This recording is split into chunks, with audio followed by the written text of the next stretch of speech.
Hi friends, I am Yakuta Karkhanawala. Today we are going to see few more examples of flowchart and algorithm. The first one is sum of first n numbers and the second one is factorial of a number. Okay, so we'll see how to write down the algorithm and draw the flowchart for these two examples. So first we'll start with the first one, that is sum of first n numbers. What to understand? We'll right now briefly see some mathematical aspects of this particular problem. Then afterwards, from that we'll write down the algorithm and then draw the flowchart. Okay, so let's see what is the mathematical aspect of this particular problem. Say for example, if n is equal to 5 and I want to find out sum of first n numbers, it means the sum is equal to 1 plus 2 plus 3 plus 4 plus 5. So the answer is 15. So say for example, what I'll do is I'll add the first number 1 with 0. So the result is equal to 1. This result I'll carry forward in my next step.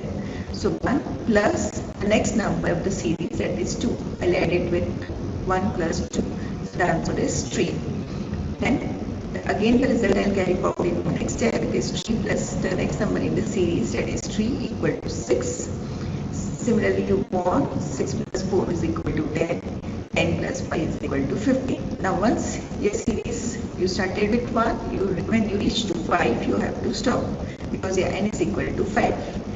Now say sum is equal to 0 and count is equal to 1. So my formula will become sum plus count. And this result I am going to store in the variable sum. Why? Because the result I am carrying forward in my next step and it is same as I done the first variable. So the variable name here should be same as well. So sum is equal to sum plus count. This value of count should start with 1 and it should go up to 5. Go on implementing the value of count up to 5 because we want to calculate n is equal to 5. Right, here this n is equal to 5, so we will use count will be from 1 to 5. So let's start with the algorithm of finding the sum of first n numbers. First is sum start. Next is we'll read the value of n, that is up to how many numbers you are supposed to do the addition of the numbers. Okay, so read n. Then we'll be using two for variables here. Sum is equal to 0, count is equal to 1.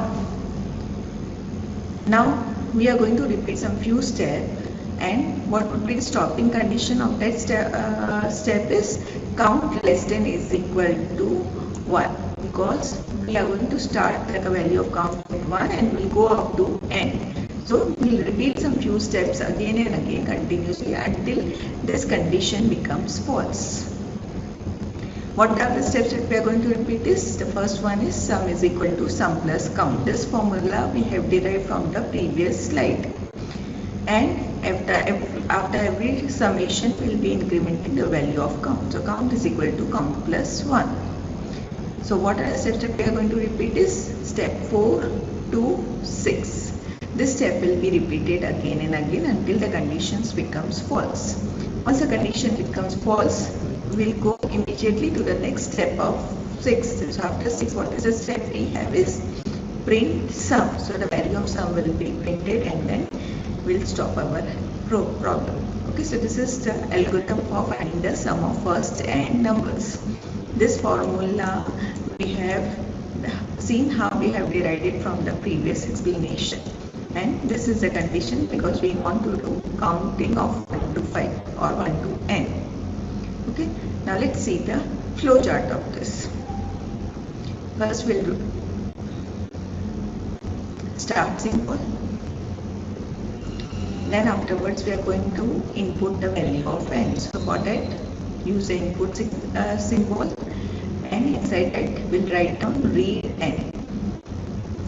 Now initialize some particular variables. Okay, so we are going to basically use two important variables. One is sum, whose initial value would be 0, and the second one is count, whose initial value would be equal to 1. Now we'll check the condition on count. What would be the condition? count less than is equal to n. So we'll write down if count less than equal to n. Now this symbol, condition symbol, will have two output, true and false. So if the condition is true, then we are going to do summation and increment the count. So sum is equal to sum plus count and increment the value of count. So count is equal to count plus 1. And then go back again and check the value of count. We have incremented the value of count to check the conditions on count. That is count less than is equal to n. If it is true, we'll repeat this, and but if any then the condition becomes false, then we'll display the result, and our result is stored in the variable sum. So we'll write print sum and then stop.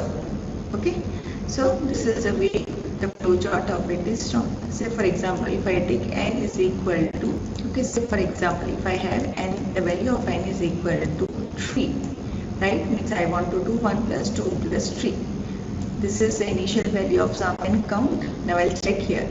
Count less than is equal to 3. So what is the value of count I have? I have the value of count is equal to 1, and the condition would be 1 less than equal to 3. This condition is true, so I'll come and execute this statement. So in that case, I'll get the value of sum is equal to, sum is initially 0 plus count is equal to 1. So 0 plus 1, the value will become 1, and the count will be incremented by 1, so count will now become 2. Again go back here and check for the new condition. Okay, what would be that?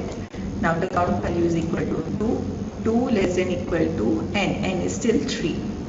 Still again it is 2, so find out the value of sum. Sum is equal to sum plus count. Now the latest value of sum we have is 1. 1 plus the value of count is 2. So 1 plus 2, that becomes 3. So this is the new value of sum, and the count will be again incremented, it becomes 3. Again go back here and check the condition. So now we'll have t less than is equal to 3. Again it is true.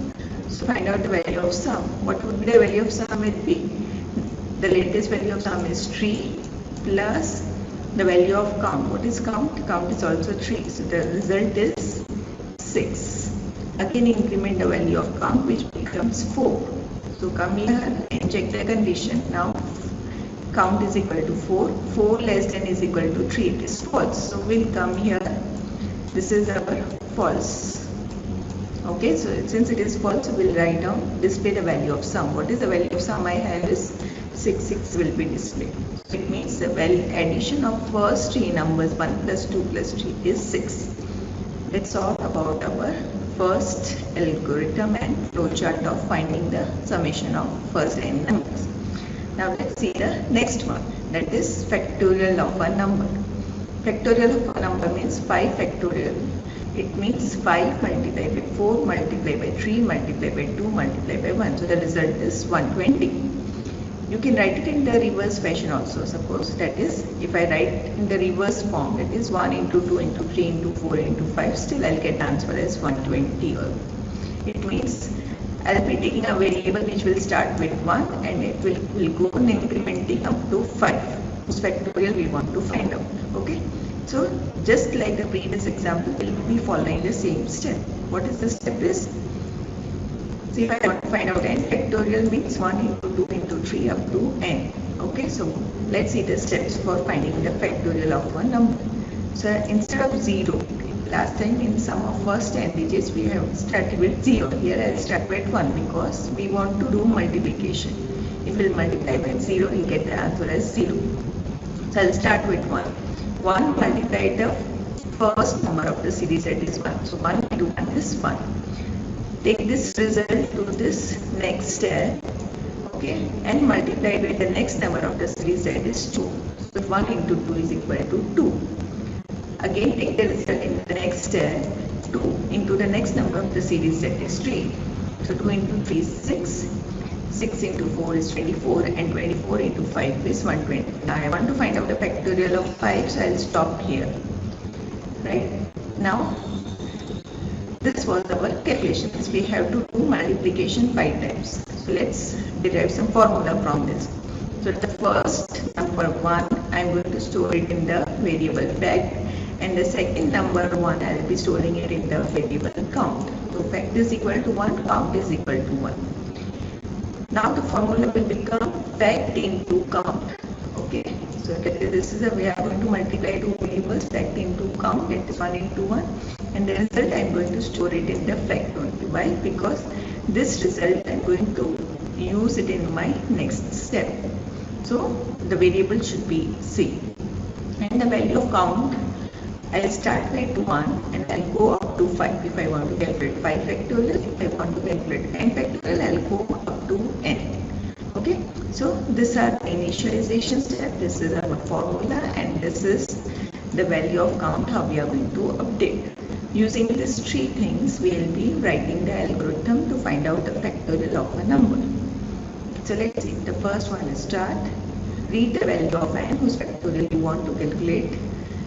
Now initialize it. So we'll be using two variables, fact and count. So fact is equal to 1, count is equal to 1. Again, we are going to repeat some few steps. Up till what would be the steps, exit conditions for repetition, that is count less than equal to n. So once this condition becomes false, I'll come out. I'll stop repeating my steps. What are the steps that I have to repeat is, first one is fact is equal to fact into count. The next one is count is equal to count plus 1. So the steps that I have to repeat is 4, 5, 6. Okay. So repeat 4 to 6 steps until the count is less than equal to n. So up till we have count less than equal to n, we'll repeat these 3 steps again and again. Once this condition becomes false, we'll come out and we'll go to the next step. So after 6, what is our next step is this way the result. That is, the result is in variable fact. We will display print fact and then we'll stop. Okay. From this now we are going to derive the real order flowchart for factorial of a number. Very important and many times been asked in university. Okay. So we'll start with start and enter the value of n whose factorial you want to calculate. Read n, then initialize some variables. What are the variables which we are going to use? One is fact whose initial value would be equal to 1, and the another variable is count, is again initial value would be equal to 1. Now we'll check some condition. What would be the condition? If count is less than equal to n, because we'll start count from 1 and we'll go up to n. If this condition is true, then what we need to do is we'll find out the factorial, that is fact is equal to fact into count, and then increment the value of count. So count is equal to count plus 1, and repeat this step. So again go back and connect here particular arrow properly. Once this condition becomes false, we'll come to the next step. So if it is true, we'll execute this. If it is true, we'll execute this statement. If it is false, then we'll display the result of fact. And after displaying the result print fact, we'll stop. So this is a flowchart of factorial of a number, very similar to sum of first and digit with some minor changes.